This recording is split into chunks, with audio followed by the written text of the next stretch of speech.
Hello friends, welcome to baby mom lifestyle. সর্ষে পোস্ত পাবদা তো আমরা সবসময় খাই।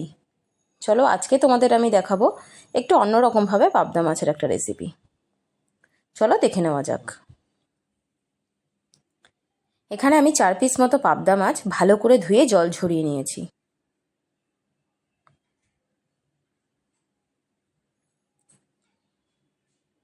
এরপর এর মধ্যে আমি দিয়ে দিলাম পরিমাণ মতো নুন, দিলাম হলুদ গুঁড়ো আর দিয়ে দেবো অল্প পরিমাণে তেল। এবার আমি এই নুন, হলুদ আর তেলটাকে ভালো করে মাছের গায়ে মাখিয়ে নেব।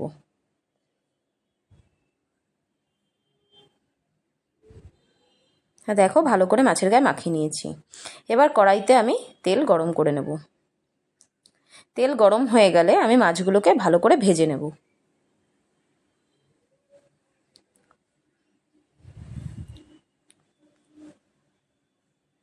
তো দেখো এক পিঠ ভাজা হয়ে গেলে আমি আরেক পিঠ উল্টে দেবো এইভাবে।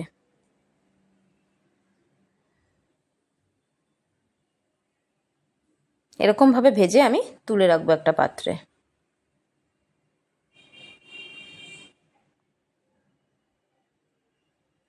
এরপর আমি বাকি দুটো মাছকেও একইভাবে ভেজে নেব।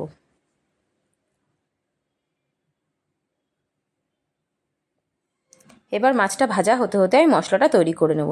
এখানে আমি লঙ্কা আর রসুন নিয়েছি। এই রান্নাটায় আমি আদার ব্যবহার করব না। তো দেখো মাছটাকে আমি তুলে রাখলাম। এরপর এই তেলের মধ্যে আমি দিয়ে দিলাম জিরে ফোড়ন, দিয়ে দিচ্ছি পেঁয়াজ কুচি। পেঁয়াজ কুচিটাকে একটু ভালো করে ভেজে নেব।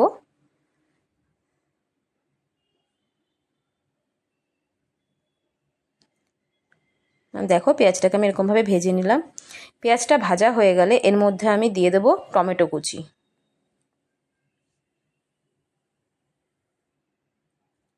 আর দিয়ে দেবো দুটো কাঁচা লঙ্কা, দিয়ে দিলাম পরিমাণ মতো নুন। এবার আমি ভালো করে নাড়াচাড়া করে নেব।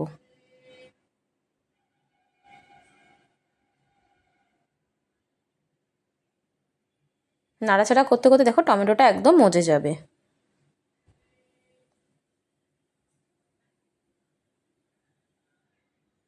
টমেটোটা ভালো করে মজে গেলে এর মধ্যে আমি দিয়ে দিলাম রসুন আর লঙ্কার পেস্টটা।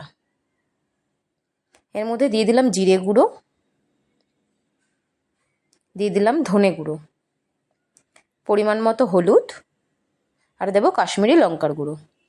এবার ভালো করে আমি মশলাটাকে কষিয়ে নেব।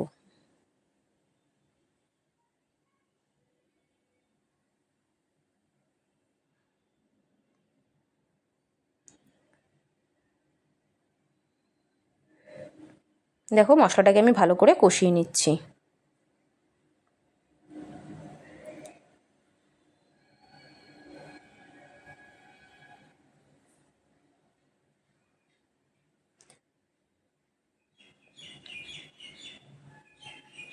মশলাটা ভালো করে কষানো হয়ে গেলে এর মধ্যে আমি দিয়ে দিলাম পরিমাণ মতো জল। এখানে খুব বেশি জল আমি দেব না।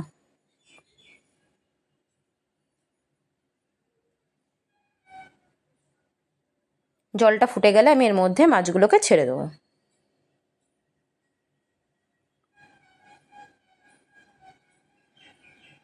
আর মাছগুলোকে ছেড়ে আমি আবার কিছুক্ষণ ফুটতে দেবো।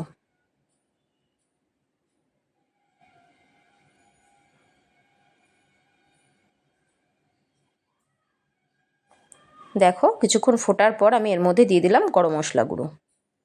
তোমরা চাইলে এর উপর দিয়ে ধনেপাতা কুচিও দিতে পারো। তো দেখো হয়ে গেল পাবদা মাছের একটা সুন্দর রেসিপি। তোমরা জানিও কীরকম লাগলো ভিডিওটা, আর প্লিজ এরকম ভিডিও পাওয়ার জন্য চ্যানেলটাকে সাবস্ক্রাইব করে দিও। Thank you.